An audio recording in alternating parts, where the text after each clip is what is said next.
नमस्कार, आप देख रहे हैं न्यूज इंडिया और राजधानी एक्सप्रेस में बात करेंगे उत्तराखंड से जुड़ी तमाम बड़ी खबरों की। इधर बजट में उत्तराखंड को भी बड़ी सौगात मिली है। 444 करोड़ की अतिरिक्त धनराशि को मंजूरी मिली है। मुख्यमंत्री पुष्कर सिंह धामी ने पीएम को धन्यवाद भी इसके लिए किया है।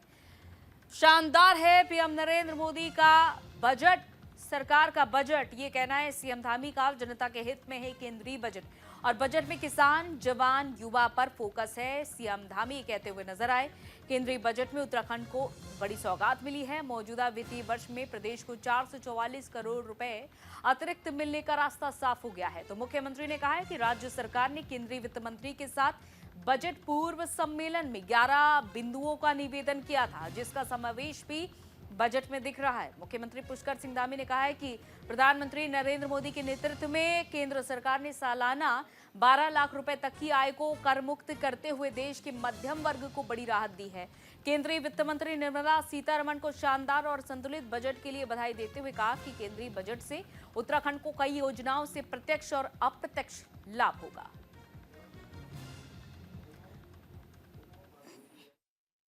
किसानों के लिए, गरीबों के लिए, महिलाओं के लिए, अन्नदाताओं के लिए, सबके लिए ये एक ऐसा बजट है जिसमें सबके लिए प्रावधान किया गया है और निश्चित रूप से ये हर वर्ग को आगे लाने वाला बजट है। हर वर्ग की इसमें चिंता की गई है, समावेशी है, सर्वस्पर्शी है, सर्वग्राही है। भारत के अंतिम छोर में खड़े हुए व्यक्ति के लिए भी इस बजट में प्रावधान किया गया है। 12 लाख रुपए तक इनकम टैक्स पर कोई भी टैक्स न लिया जाना निश्चित रूप से भारत के मध्यम वर्ग की जनता के उत्थान का बजट है। मैं इस बजट के लिए निर्मला सीतारमण जी को, वित्त मंत्री जी को और हमारे देश के यशस्वी प्रधानमंत्री मोदी जी को बहुत बधाई देता हूं, बहुत शुभकामनाएं देता हूं।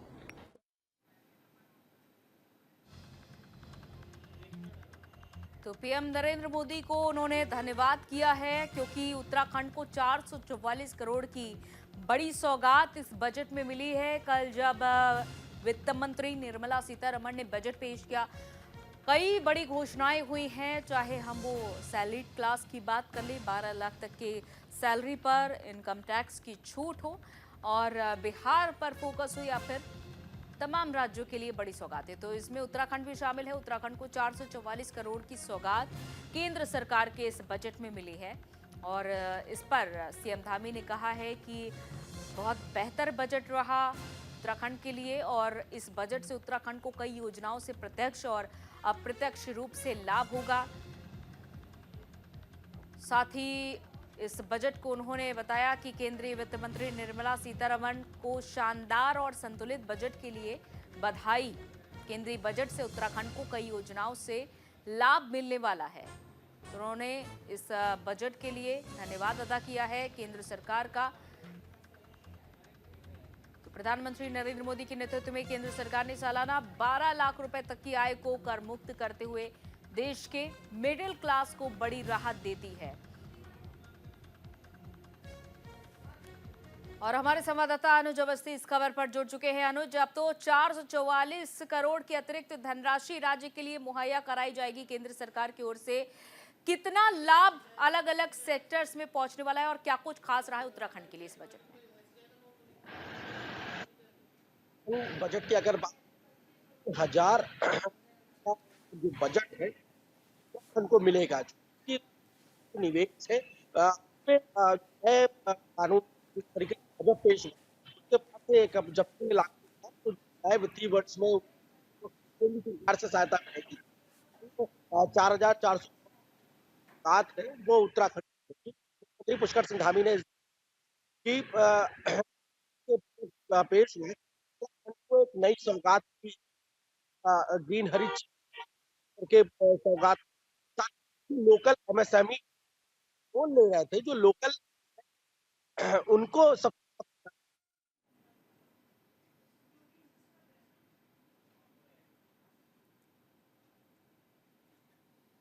चलिए, बहुत बहुत शुक्रिया अनुज तमाम जानकारी के लिए। तो एमएसएमई को भी बढ़ावा मिलेगा। और इधर दिल्ली में सीएम धामी ने रैली की। रैली में बीजेपी के समर्थन में उन्होंने वोटों की अपील की। केजरीवाल पर जमकर बरसते हुए भी सीएम पुष्कर सिंह धामी नजर आए। आप कि आपका असली चेहरा सामने आ गया है, ये कहना है सीएम धामी का।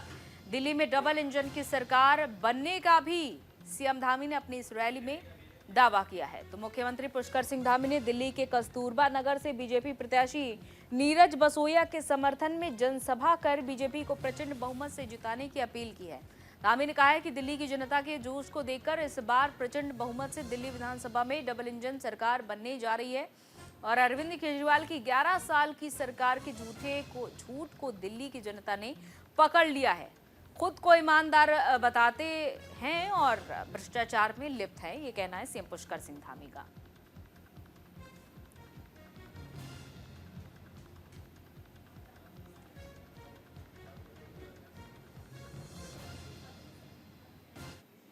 इधर बजट को लेकर लोगों में खासा उत्साह देखा जा रहा है। मसूरी में इधर मिली जुली प्रतिक्रिया सामने आई है। कांग्रेस ने बजट को निराशाजनक बताया है, तो बजट में महंगाई को अनदेखा किया गया है, ये कहना है कांग्रेस का। 2025 का बजट भारतीय अर्थव्यवस्था और समाज के लिए कुछ अहम पहलुओं पर ध्यान केंद्रित करता है। हालांकि बजट में लोगों ने कई बातों पर नाराजगी भी जताई है, लेकिन सरकार ने कुछ ऐसे फैसले भी लिए हैं जिन्हें देश के हित में माना जा सकता है। तो शनिवार को संसद में पेश केंद्रीय बजट पर पहाड़ों की रानी मसूरी में मिली जुली प्रतिक्रिया सामने आई है। मसूरी में कांग्रेस ने बजट को निराशाजनक बताया है। दूसरी ओर मध्यम वर्ग ने आयकर छूट की सीमा बढ़ाए जाने पर संतोष तो जताया है, लेकिन साथ ही उनका यह भी कहना है कि महंगाई कम होती तो ज्यादा राहत मिलती। मुझे नहीं लगता है कि कोई गरीब आदमी के लिए या मिडिल क्लास के लिए, लोअर क्लास के लिए कोई सब बेनिफिट हो। मैं तो पूछना चाहता हूँ उन भाजपा की सरकार से, वित्त मंत्री से, कि जब से 2014 से भाजपा की सरकार आई, मोदी की सरकार आई, और आप तब से जो बजट पेश कर रहे हैं, मेरे को तो बताओ कि आपने उस महंगाई को कम किया है या ऊपर ही बढ़ती चली गई है? भाई बजट का मतलब तो है कि आप गरीबों को, किसानों को, मिडिल क्लास के लोगों को कुछ राहत तो दो।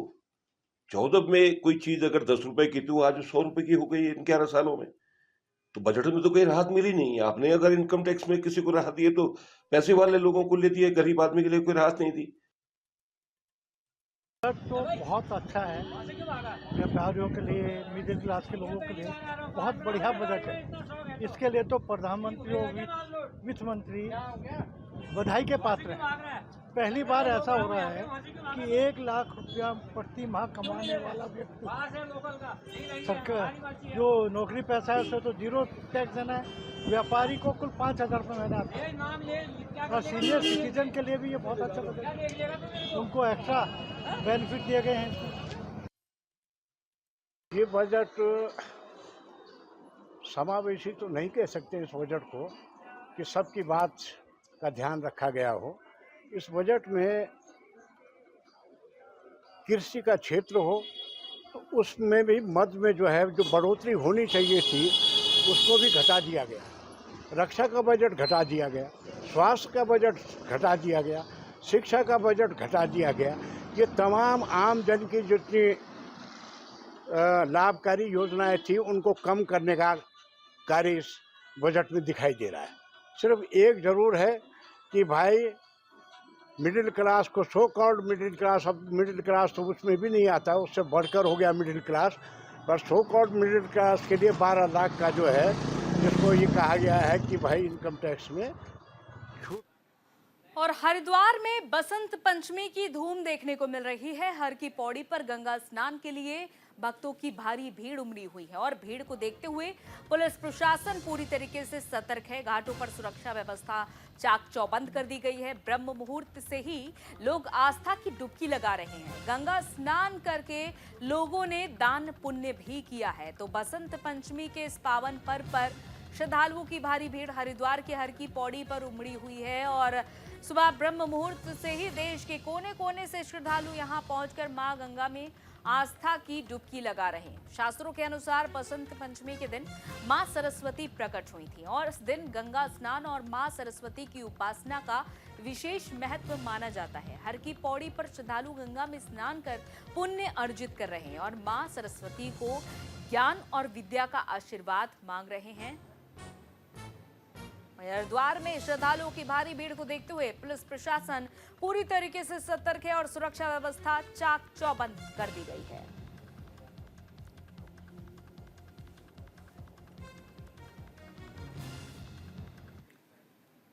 और हरिद्वार से अगली खबर, जहां हरिद्वार पहुंचे उत्तराखंड डीजीपी दीपम सेठ, पुलिस अधिकारियों के साथ उन्होंने बैठक ली, राष्ट्रीय खेलों के आयोजन की जानकारी ली, कानून व्यवस्था को लेकर कड़े निर्देश दिए हैं। देर शाम उत्तराखंड पुलिस महानिदेशक श्री दीपम सेठ हरिद्वार पहुंचे, जहां उन्होंने वरिष्ठ पुलिस अधीक्षक श्री प्रवेंद्र जोबाल और अन्य पुलिस अधिकारियों के साथ अहम बैठक की है। और बैठक में राष्ट्रीय खेलों के आयोजन और 5 फरवरी को लंढौरा में प्रस्तावित महापंचायत को लेकर पुलिस की तैयारियों की समीक्षा भी की।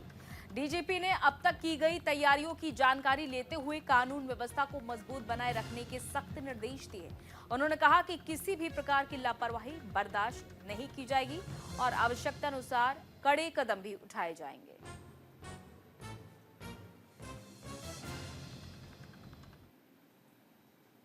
इधर हरिद्वार सीओ सिटी जूही मंडराल ने श्यामपुर थाने का निरीक्षण किया और वहां की व्यवस्थाओं का जायजा लिया। उन्होंने आर्म्स हैंडलिंग और प्रैक्टिस को महत्वपूर्ण बताते हुए नियमित अभ्यास पर जोर दिया है। थाना परिसर में कार्यालय और सीसीटीएनएस कक्ष, भोजनालय, कर्मचारी बैरक समेत अन्य व्यवस्थाओं की बारीकी से जांच की और इधर सुधार के लिए दिशा निर्देश भी दिए हैं। निरीक्षण के दौरान थाने में मौजूद अधिकारियों और कर्मचारियों को शस्त्रों को खोलने जोड़ने की प्रक्रिया का अभ्यास भी कराया गया है।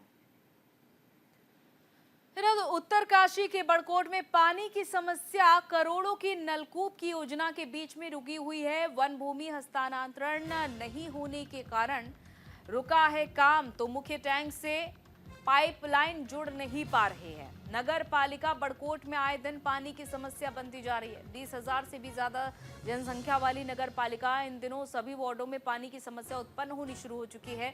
2024 में जब पानी के लिए त्राहिमाम हुआ तो लोगों ने 48 दिन तक भूख हड़ताल और अनिश्चितकालीन धरना शुरू किया। तब जाकर सरकार की नींद खुली और तिलाड़ी नामे तोक से बड़कोट तक 3.25 करोड़ की नलकूप योजना की स्वीकृति दी गई। लेकिन वहीं योजना आज 200 मीटर वन भूमि हस्तांतरण नहीं होने के कारण जल संस्थान नलकूप योजना की पाइपलाइन मुख्य टैंक से नहीं जुड़ पा रही है। और ऐसे में अगर नलकूप योजना जल्दी से बनाकर तैयार नहीं होती है तो आने वाले यात्रा काल में श्रद्धालुओं की संख्या बढ़ने से भी पानी के लिए दिक्कतों का सामना करना पड़ सकता है। और अब देखने वाली बात यह होगी कि वन विभाग और जल संस्थान कब तक नलकूप योजना को धरातल पर उतारते हैं और लोगों को राहत पहुंचाते हैं।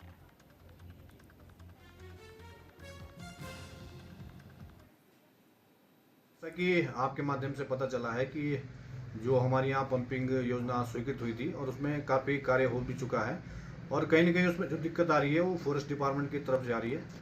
तो मेरा तो एक आग्रह रहेगा आपके माध्यम से कि ये जन समस्या है और आने वाले सीजन में अभी सीजन की यात्रा की तैयारी भी चल रही है, तो उससे पहले इस कार्य को पूर्ण होना चाहिए। अगर कहीं ना कहीं फॉरेस्ट की कोई दिक्कत आ रही है तो फॉरेस्ट के जो भी उच्च अधिकारी हैं उनको इसकी स्वीकृति देके इस योजना को जल्दी से जल्दी जो है धरातल पे उतरना चाहिए। तो ऐसा मेरा आग्रह रहेगा विभाग से।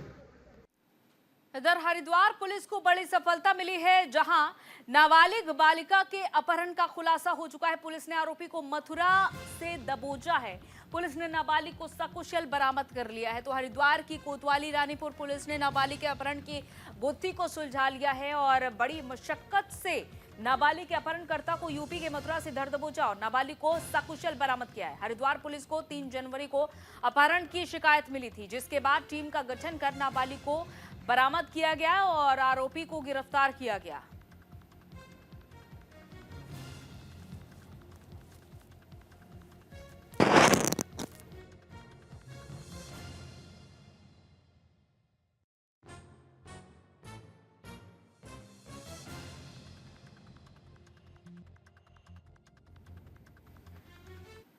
उधर विकासनगर पुलिस ने चेकिंग अभियान चलाया। चेकिंग के दौरान 8 लोगों को गिरफ्तार किया गया है। गिरफ्तार आरोपियों पर कई मामले दर्ज हैं और सभी आरोपियों से पूछताछ भी की जा रही है। विकासनगर कोतवाली पुलिस को बड़ी सफलता हाथ लगी है, जहां अलग अलग मामलों में न्यायालय से वांछित चल रहे अपराधियों के लिए पुलिस ने एक सघन चेकिंग अभियान चलाकर 8 लोगों को गिरफ्तार किया है और गिरफ्तार 8 वारंटियों को सलाखों के पीछे भेज दिया है। साथ ही पुलिस सभी से पूछताछ भी कर रही है। संभावनाएं हैं कि कई आपराधिक मामलों के खुलासे हो सकते हैं। एसएसपी महोदय द्वारा एक अभियान चलाया जा रहा है जिसमें वारंटी और वांछित अभ्यर्थियों के खिलाफ कार्रवाई की जानी है। इस दौरान पुलिस चुनाव और अन्य ड्यूटियों में व्यस्त रही थी, तो उसके दृष्टिगत कल रात्रि में एक सघन अभियान चलाकर 8 वारंटियों को गिरफ्तार किया गया, जो अलग अलग न्यायालयों से वांछित चल रहे थे। सभी अभियुक्तों को गिरफ्तार करके आज माननीय न्यायालय के समक्ष पेश किया गया। और कानपुर में पथराव और हिंसा का मामला सामने आया है, जहां हरिद्वार पुलिस का सख्त एक्शन देखने को मिला। पत्थरबाजों पर कानून का शिकंजा कसेगा। दिल्ली और हरियाणा में ताबड़तोड़ दबिश जारी है। सरकारी संपत्ति को नुकसान पहुंचाने वालों पर एक्शन होगा। सीसीटीवी के आधार पर कार्रवाई जारी है। तो हरिद्वार के थाना खानपुर क्षेत्र में पथराव और हिंसा मामले में हरिद्वार पुलिस ने सख्त कार्रवाई शुरू कर दी है। एसएसपी प्रमेंद्र सिंह डोभाल के निर्देश पर पुलिस की 3 टीमें उत्तर प्रदेश, दिल्ली और हरियाणा में आरोपियों की तलाश में ताबड़तोड़ दबिश दे रही हैं। सरकारी संपत्ति को नुकसान पहुंचाने वालों से हर एक पाई वसूली जाएगी और भीड़ का हिस्सा बनकर हिंसा करने वालों पर कड़ी कानूनी कार्रवाई होगी। और पुलिस घटना से जुड़े वीडियो जब्त कर आरोपी की पहचान की जा रही है। और साथ ही बाहरी राज्यों से आए संदिग्ध मोबाइल नंबरों की जांच भी हो रही है। एसएसपी ने साफ कहा है कि उकसाने वाले और उकसावे में आने वाले दोनों ही जिम्मेदार होंगे और हर दोषी को कानून के दायरे में लाकर सख्त सजा दी जाएगी।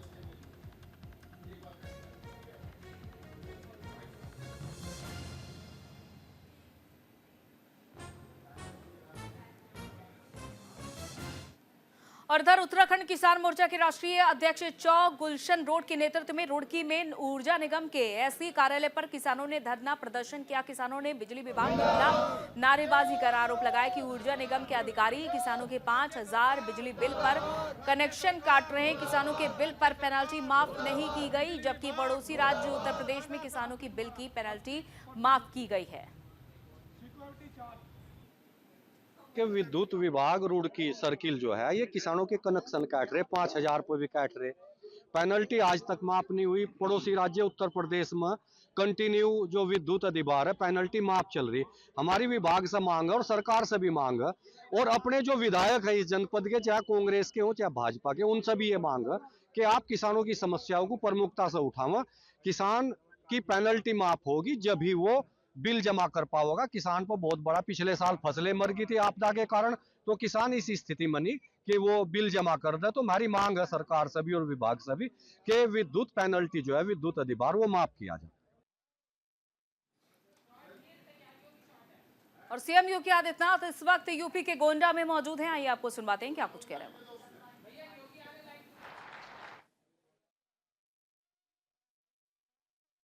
प्रभात वर्मा जी, प्रतीक भूषण सिंह जी, मंजू सिंह जी, जिला पंचायत अध्यक्ष घनश्याम मिश्रा जी,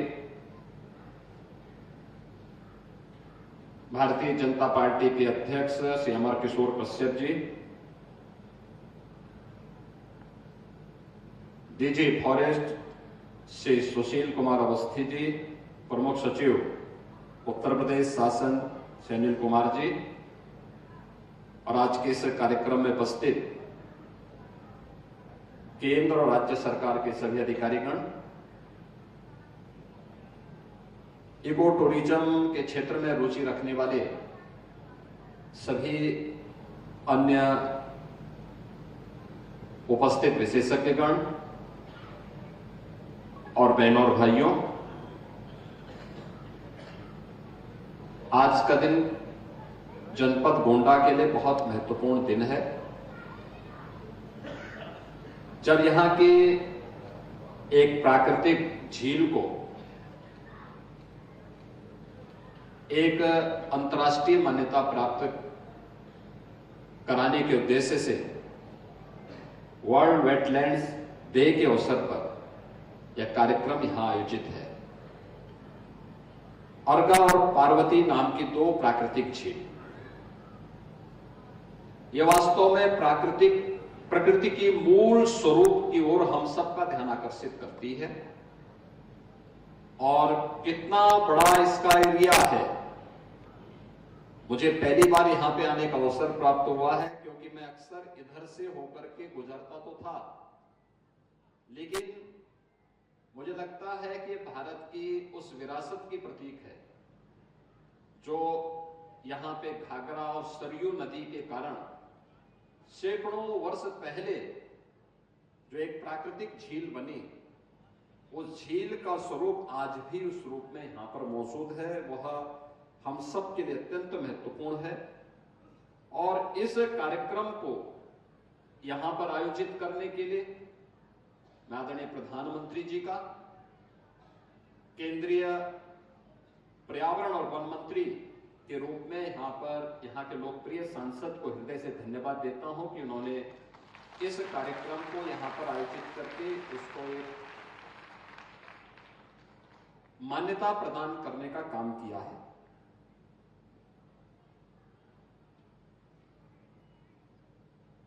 जितनी भी ये प्राकृतिक झील होती हैं, यानी वेटलैंड्स होती हैं, यह हमारे पारिस्थितिकी तंत्र का एक महत्वपूर्ण केंद्र होता है। यह भूजल संरक्षण के लिए, सिंचाई और पेयजल की उपलब्धता, बाढ़ और सूखे पर नियंत्रण, कार्बन भंडारण और जलीय पारिस्थितिकी तंत्र पर निर्भर वनस्पतियों, वन्य प्राणियों और प्रवासी और स्थानीय पक्षियों के संरक्षण के साथ साथ भोजन, औषधि और आजीविका के व आय के संसाधन उपलब्ध करवाने में ये वेटलैंड्स की एक बड़ी भूमिका है। यानी केवल जलीय पारिस्थितिकी नहीं बल्कि जीव और जंतु की पारिस्थितिकी इस वेटलैंड्स पर निर्भर करती है। यह प्रकृति के मूल स्वरूप को हम सबको अपनी ओर आकर्षित करने का और उसकी ओर ध्यान आकर्षित करने का एक माध्यम भी बनती है। और इसीलिए इस मूल स्वरूप के बारे में ही अथर्ववेद ने कहा, माता भूमि पुत्रोहम पृथिव्या, कि धरती हमारी माता है क्योंकि हमें जीने के लिए उस प्रकार की पारिस्थितिकी तंत्र को विकसित करने में मदद करती है और हम सब इसके पुत्र हैं। तो एक पुत्र के रूप में हमारा दायित्व क्या है? चलिए रुकते हैं यहाँ पर एक छोटे से ब्रेक के लिए, जल्द वापस लौटते हैं।